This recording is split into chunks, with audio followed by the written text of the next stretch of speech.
This is my July reading wrap-up. Hello book friends, it is that time again. It's time for what I read in July. I have to say, it was a good month this month. I completed 8 books, I gave myself the grace to DNF one book, and to just take my time on working on reading another book that has been a little bit rough, but I'm determined to finish it. But I didn't force myself to finish it this month because I really just want to take my time and enjoy my reading. I have 8 books to talk about today, plus my 2 bonus books. So let's get started. So the first book I read this month was The Layover by Lacie Waldon. I really love this book. This book follows Eva. She is a flight attendant who is on her last trip. Eva just got engaged and she is going to be flying her last trip with a 24-hour layover in Belize. And she is very excited about it. She's excited about her new life after being a flight attendant, but she's also just extremely excited about the trip and she's going to have a great time. Unfortunately, also flying on this trip is her flight attendant arch nemesis, Jack Stone. According to Eva, Jack Stone is her nemesis because he is responsible for the most embarrassing night of her life. This is a romance book. This is a workplace romance. So of course it's a misunderstanding. I think I really like this book just because the characters were really amazing. I suppose I identified with Eva because I've always wanted to be a flight attendant. She is a flight attendant, so of course I connected with her. Jack was a great guy. Like, there was really nothing wrong with him. The whole thing about him being responsible for the most embarrassing night of her life was, of course, a misunderstanding. And of course, that gets worked out. Jack also had his own backstory, and so we got to learn a little bit more about him, about Eva, about why her relationship with her fiance is a little, not the greatest. And there's also a great side character. I really can't remember her name, but I find this rare in so many books, especially in these fluffy romance books, that the side characters are really uninteresting. But there was a side character, she was a fellow flight attendant, and she just had the best personality. She was so much fun. Every time I saw her, you just laugh out loud because she was just so funny. There was a moment with the other flight attendant, I believe her name's Gretchen or something like that. And she made an announcement to the plane that said, "We're out of apple juice." And then she talked to Eva and Eva's like, "We're not out of apple juice." And Gretchen is like, "Yeah, I just don't want to serve it. It smells like babies." And I just thought that was hilarious. I just identified with so many of the characters in this book and I thought it was great. The second book is The Unhoneymooners by Christina Lauren. This is one that was on my summer TBR and I was very excited to read it. So this book follows a woman named Olive. Olive's twin sister Amy is getting married and her wedding was completely financed with contests. Amy is a real go-getter when it comes to winning free stuff and she won everything for her wedding, including a free honeymoon to Maui. At the reception, everybody eats from the buffet and everybody gets food poisoning. And the honeymoon is use it or lose it. It's up for grabs. So Amy tells Olive to take her ID and go on this honeymoon. Unfortunately, the best man, who is the groom's brother, who has the same last name, so he could go on the honeymoon too and not raise any red flags, Olive really doesn't get along with him. They got off on the wrong foot and they've always hated each other, but they're gonna be stuck on this honeymoon together and they're gonna try to make the best of it together but separately. Like, their plan is to basically fly there together, pretend they're recently married just enough, and then go their separate ways and enjoy the trip. Of course, it doesn't work out like that. And it's just another romance. I enjoyed this book almost right until the end. At the end, it brought up something that I thought was a little bit too serious of a topic. Not that it was too serious. I do enjoy books that bring up serious topics, but my problem with this was that they brought it up, but it wasn't taken seriously.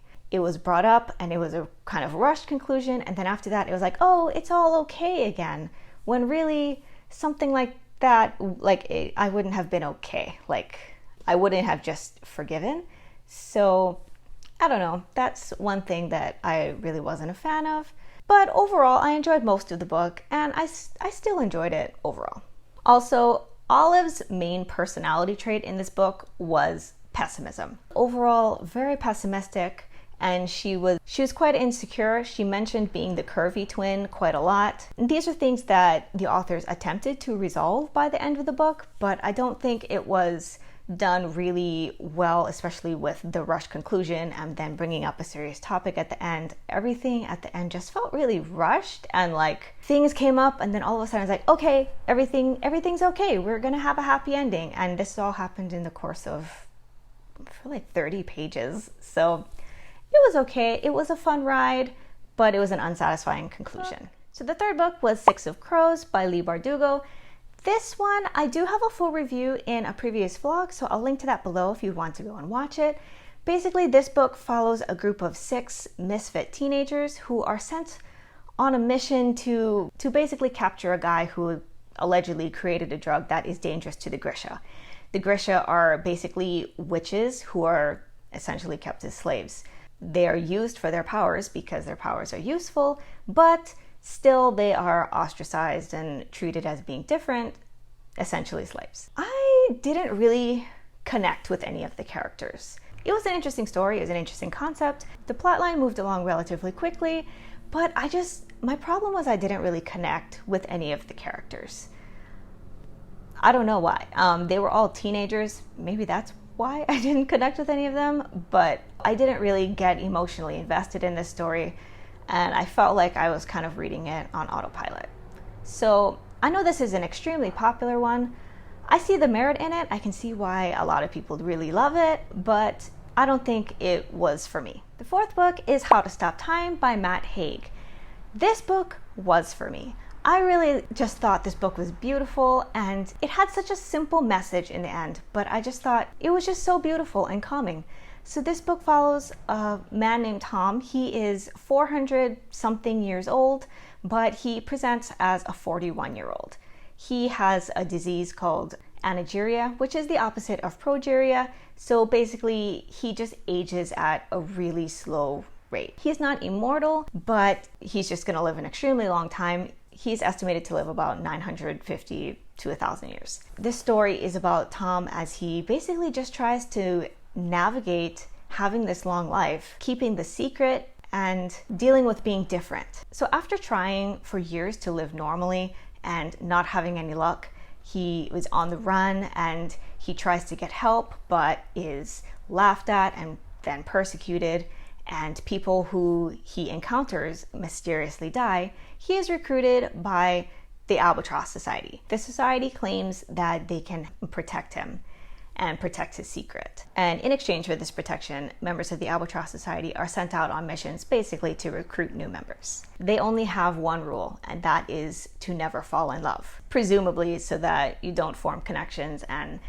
gripe about having to leave and move every 8 years so that nobody notices that you're not aging.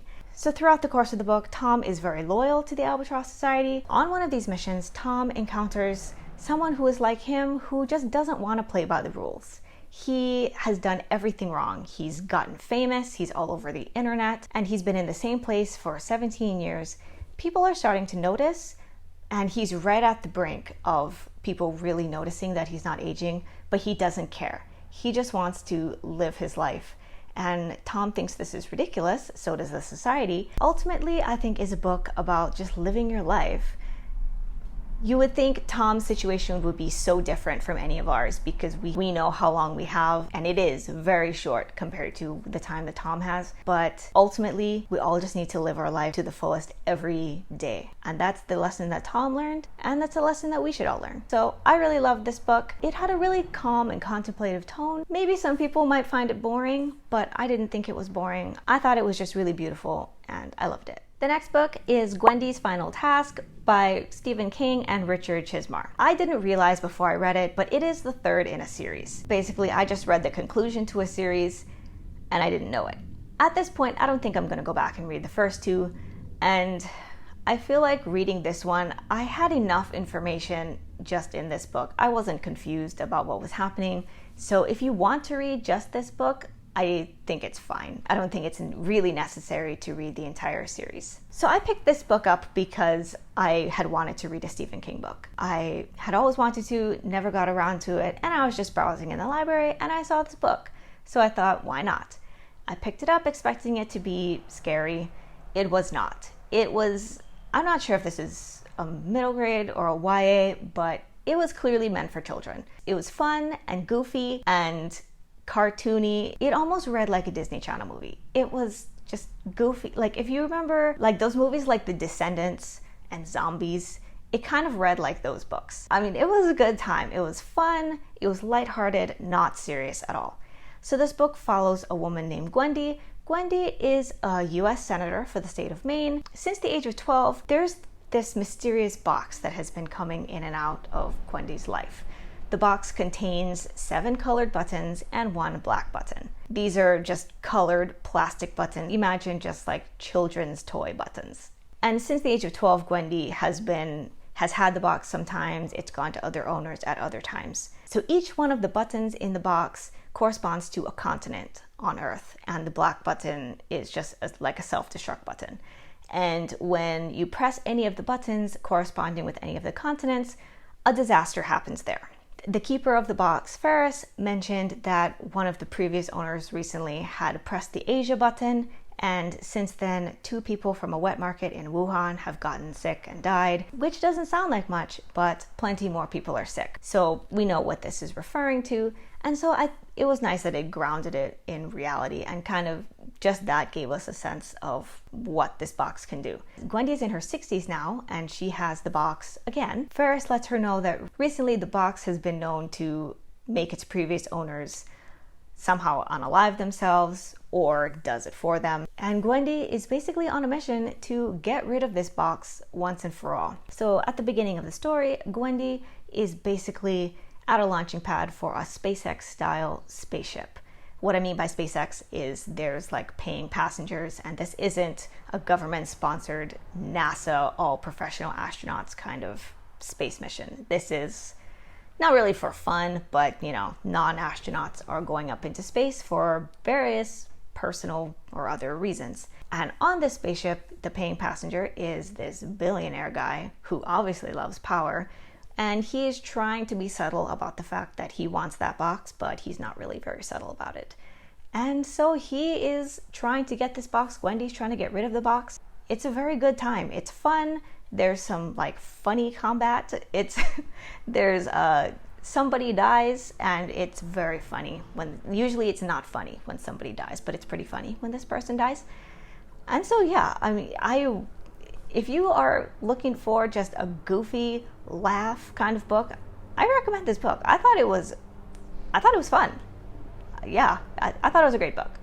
I mean, I wouldn't recommend it as like a top pick. It's not something I think I would ever read again, but I had a good time, and I would recommend it if you're in the mood for just something fun.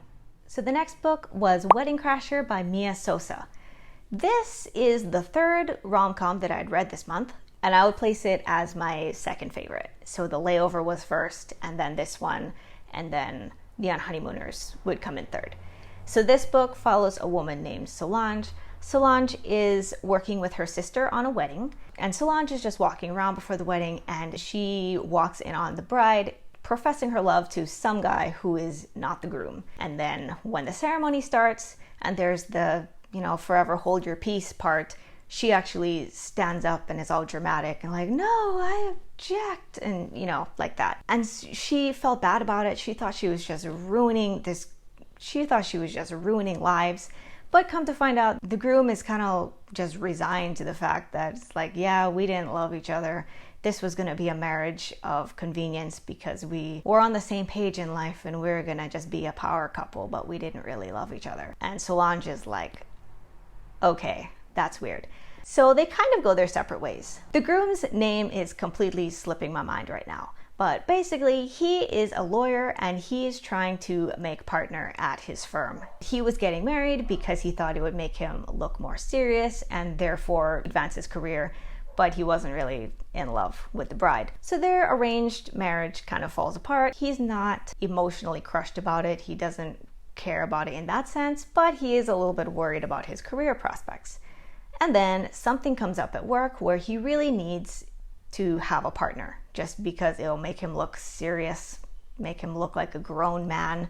That is problematic in itself, that you have to have a partner in order to be a serious person, but we'll let that go. But anyway, he needs a partner, so he enlists Solange to fake date. So this is your typical fake dating, wedding themed rom-com. It was good. It was a little bit forgettable. I don't remember too much about it. I think it went kind of as expected. Yeah, it was just a little bit forgettable, but I enjoyed it nonetheless. The next book is The Department of Rare Books and Special Collections by Eva Jurczyk. I did a full review of this book in my previous reading vlog. It was like a 30-minute video completely dedicated to this book. I love this book so much. It was another book that I was just browsing, never heard of it, and just decided to pick it up and try it, and I'm really glad I did. This book is a library-themed mystery. The story follows a woman named Lacie. Lacie is appointed to the head librarian position at a university library when the main head librarian, Christopher, has a stroke. Lacie had been on sabbatical writing her own book, and she kind of got pulled back in unexpectedly to take on this position. Lacie is unprepared for this role, but she is determined to be successful and to make it work because she's always wanted to do it. So Lacie's first order of business is to open the safe that Christopher didn't leave the combination to because he had just changed it, of course. In the safe, she's supposed to find this set of really expensive and rare books. It was a set of 6, I forget what it was called, but she's supposed to find these books in there because she needs to present them to the donors who are going to, of course, give them more money to buy more books. So it's important that these books are retrieved and presentable. Unfortunately, I mean, she can't get the safe open, and so she has to present something else, which immediately reflects badly on her. So eventually, with the help of Christopher's wife, she gets the safe open, and lo and behold, the books are not there. They're worth $500,000, and they're just mysteriously missing. So this is like one of the first things Lacie is dealing with as an inexperienced and new head librarian. These expensive books are missing, and she needs to find out if they're lost or stolen. If so, who lost them, who stole them. There's a ton of interesting characters in the story. Everybody who works in the library is suspicious in their own way, and we go through a lot of backstory with all of these characters, explaining where they all came from. Lacie has been at this library for over 40 years. The newest employee, I think, was there for like 15 years.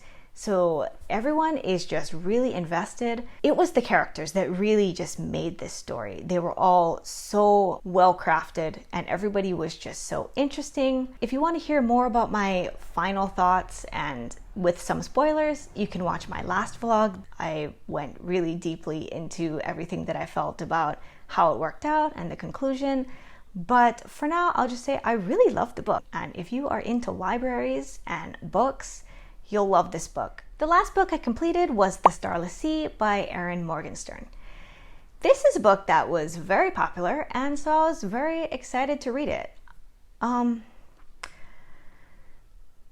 So with this book, I went into it knowing that I have been just having a really hard time with fantasy books.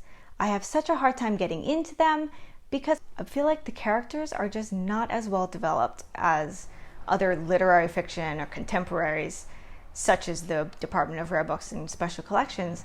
I feel like because they're just so much focused on the plot, and the characters are just sort of like caricatures who are there to advance the plot, but it's not really about them as humans. I definitely connected with the characters in this book a lot more than I did in Six of Crows, but still not as much as I would like to. That being said, I really did like the storyline and the plot of this book. At the beginning of this book, we have a grad student named Zachary. He's browsing in his university library, and he finds a book that doesn't have any author or publication date, and it's just super mysterious. So he, of course, borrows it, and then he starts reading it, and he finds a story in there from his own childhood. The story happened when he was about 11 years old. He was walking through an alleyway, and he was looking at the graffiti, and he saw a painted door graffiti.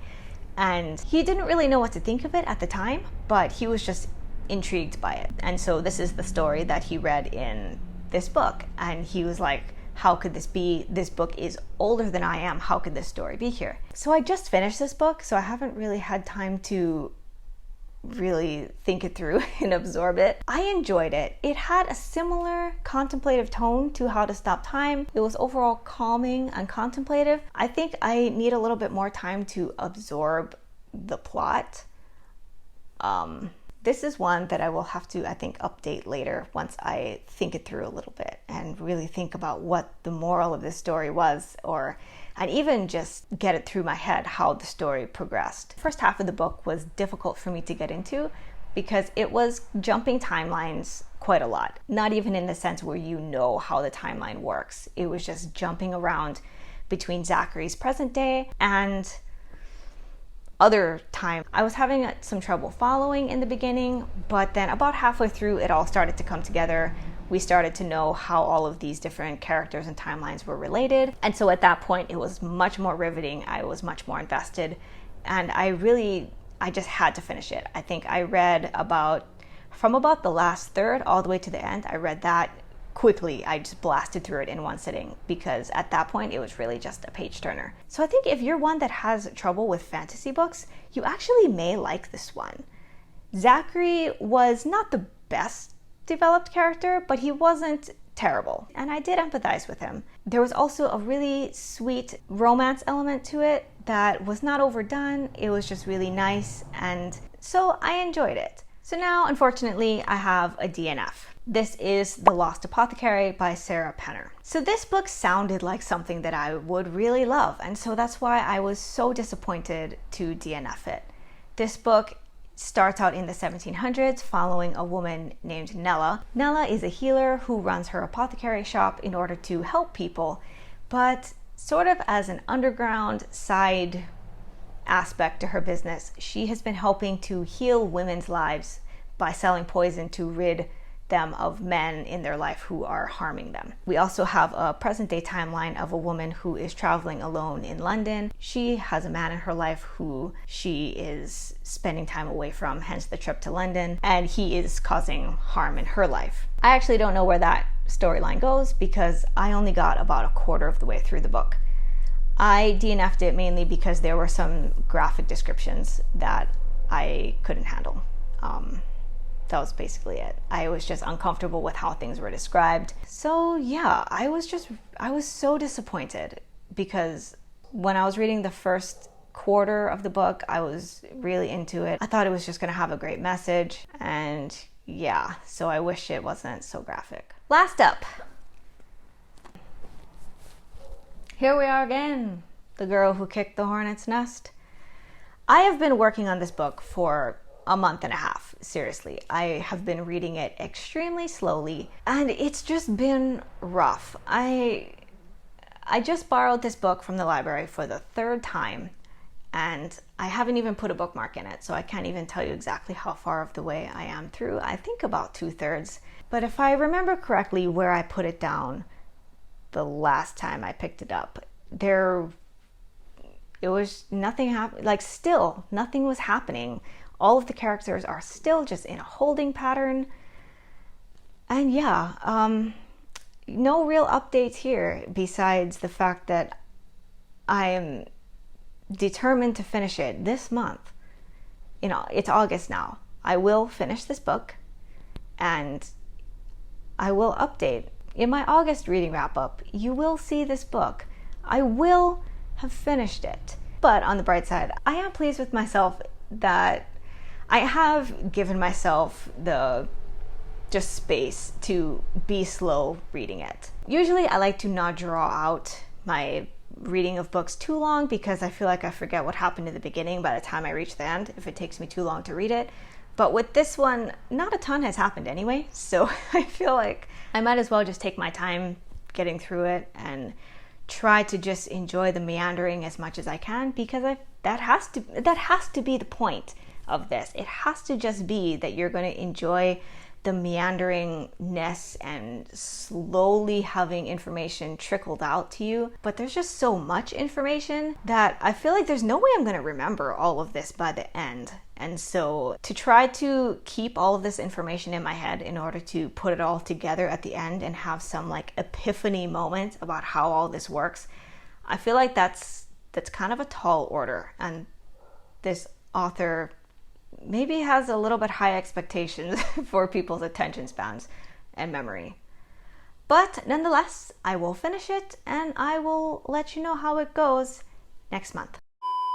So that is everything that I read this month in July. It was a good reading month. I am pleased with myself. I am pleased with everything that I completed. I had a great time with a lot of the books. I really don't like to DNF books, so I'm not happy that I DNF'd a book, but I'm happy that I gave myself the space to DNF something that I really knew wasn't working for me. And also gave myself the space to take forever reading a book, but, you know, still having the tenacity to get through it. So yeah, that is all for today. If you enjoyed this video, please don't forget to like and subscribe. It really helps out my channel, and I will see you next time. Bye!